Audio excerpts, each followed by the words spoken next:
Stéphanie Tazard d'être là avec nous aujourd'hui à Châteaumorange. Oui, c'est pas anodin, c'est là où tout a commencé. Oui, qu'est-ce que tu ressens quand tu viens ici?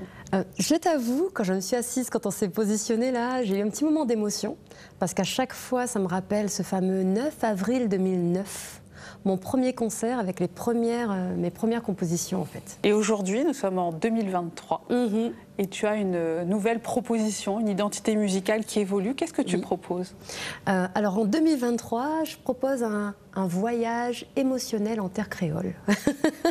C'est le titre Copacabana, effectivement, annonce un prochain projet qui est inspiré des terres créoles de la Réunion, bien sûr, en particulier, mais des terres créoles en général, Maurice, Cuba, la Louisiane, des terres où on parle créole, les Caraïbes, bien sûr. Ça va. Et toi, tu vis la vie d'Aloca. Et moi, dans tout ça, m'imagine à côté de toi, Copacabana. Pour moi, je viens d'une terre, d'une île qui est internationale. Plus je voyage, plus je le ressens en fait. J'ai été à un moment donné fascinée par cette idée que des terres qui n'ont jamais communiqué ensemble aient autant de ressemblances. Tu me parlais aussi de partage pour écrire les textes de tes futures chansons. C'est important pour toi de travailler avec la famille finalement, ceux qui nous entourent sur cette île.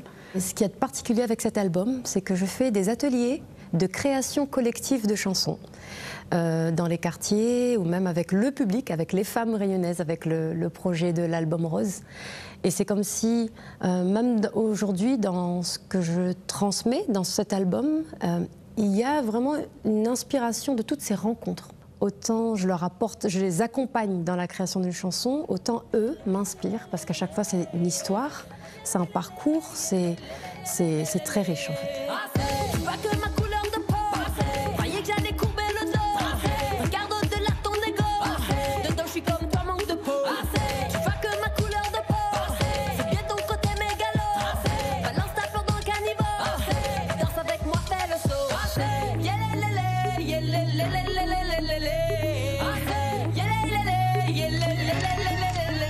Le projet d'album Rose, il est né sur les réseaux sociaux.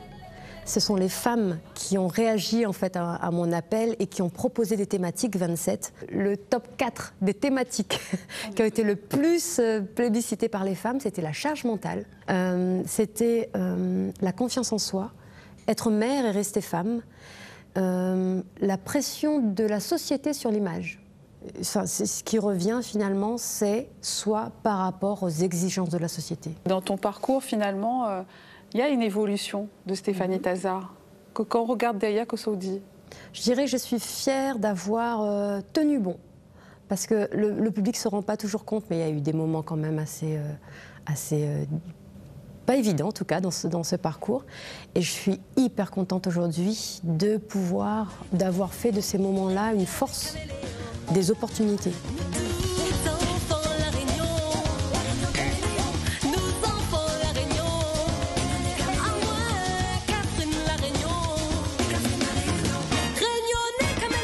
Tu me disais, je fais quelque chose dont je suis fière. C'est important pour toi? Oui. Alors, je vais répondre à ta question par une question que je me suis posée. Imagine, ok, 10 millions. Quels seraient les projets que tu garderais si l'argent n'était pas une question? Et bien, je me suis dit, c'est évident que je serais dans ma carrière d'artiste, là, comme je suis en train de faire. C'est évident que je ferais cet album, l'album Rose avec les femmes, et c'est évident que je serais dans les quartiers. Voilà, je me suis posé la question sincèrement, et pour une raison qui me dépasse. C'est mon moteur, en fait, tous les matins pour me lever. C'est comme si tu avais eu une mission, finalement. Ben, je me sens une responsabilité de transmettre par la musique et par la voix.